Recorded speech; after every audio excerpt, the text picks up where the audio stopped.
நண்பர்களுக்கு வணக்கம். கிராமப்புறங்களில் உள்ளவங்களுக்கு தொட்டாச்சினிங்கன்னா என்னென்னு தெரியும், அந்த செடியை பற்றி தெரியும். தொட்ட உடனே சுருங்கிடும். ஆனால் சிட்டியில் உள்ள நிறைய பேருக்கு தெரிய வாய்ப்பு இல்லை. பெண்களை கூட தொட்டாச்சினிங்கன்னு சொல்லுவாங்க, இல்லை யாராவது டப்புன்னு கோபுறாங்க தொட்டாச்சினின்னு சொல்லுவாங்கள்ல. இங்கே பாருங்க எவ்வளோ இருக்குது பாருங்க. இருடா இந்த இலையை தொட்ட உடனே சுருங்கிடும். சரியா? இந்த இலையை யாராவது ஒருத்தர் தொடு. இந்த இலையை தொடு. எப்படி சுருங்கிட்டா? இந்த இலையை தொடுங்கடா. இந்த இலையை தொடுங்கடா. எப்படி சுருங்கிட்டா? இன்னும் கொஞ்ச நேரத்தில் நீங்கள் 2 பேரும் சேர்ந்து அந்த மொத்த செடியும் அப்படியே சுருங்க வச்சுருவாங்க. எப்படி இந்த இடம் பச்சை பசேர்னு இருக்கிறது காஞ்சி போன செடி மாதிரி மாறுதுன்றதை நீங்களே பாரு. எப்படினாலும் பண்ணுங்க, மொத்த செடியும் எப்படினாலும் பண்ணுங்க பார்ப்போம். ஒருத்தர் அனுசரிவா ஒருத்தர் சரி இல்லை. அப்படி பண்ண லைட்டாக தொடு, முள்ளு இருக்கும் குத்திரும். லைட்டாக அப்படியே தொடு.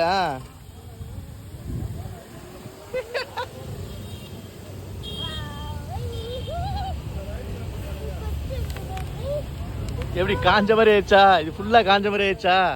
இது பச்சை பசேர்னு இருக்கா? எங்களுக்கு கிராமங்களில் இதுதான் பொழுதுபோக்கு. இந்த மாதிரி செடிகள் எங்கேயா கண்ணில் தென்பட்டுச்சு அப்படின்னா நாங்கள் இதை தான் பண்ணி தெரிவோம். ஆனால் சிட்டியில் உள்ளவங்களுக்கு பொழுதுபோக்குன்னா என்னன்னே தெரியல.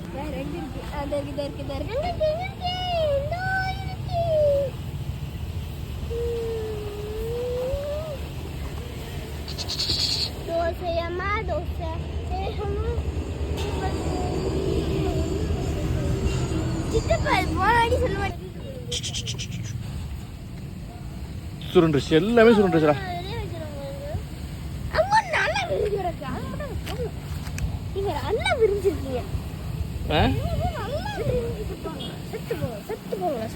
சாங்கலடா அது.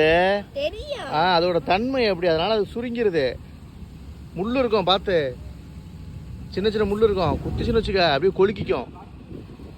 பார்த்து கவனமா விளையாடணும். அதுல அது மாதிரி வண்டும் சின்ன சின்ன வண்டுகள் இருக்கும், பார்த்து பண்ணணும். இந்த தொட்டாச்சினிங்கள இப்ப இந்த புல்லை வச்சு தொடுறேன். சுருங்கலையா? புல்லை வச்சு சொல்ல சுருங்க. அதே அது கையை வச்சு தொடறேன் பாருங்க. சுருங்கிச்சா? ஃபுல்லா சுருங்கிச்சா? கையை வச்சு தொட்டா அப்படியே சுருங்கிடும். இப்போ டைம் லாப்ஸ் போட்டு இதை அப்படியே விரிகிறத காட்டுறேன் பாருங்க. அப்படியே விரியும்.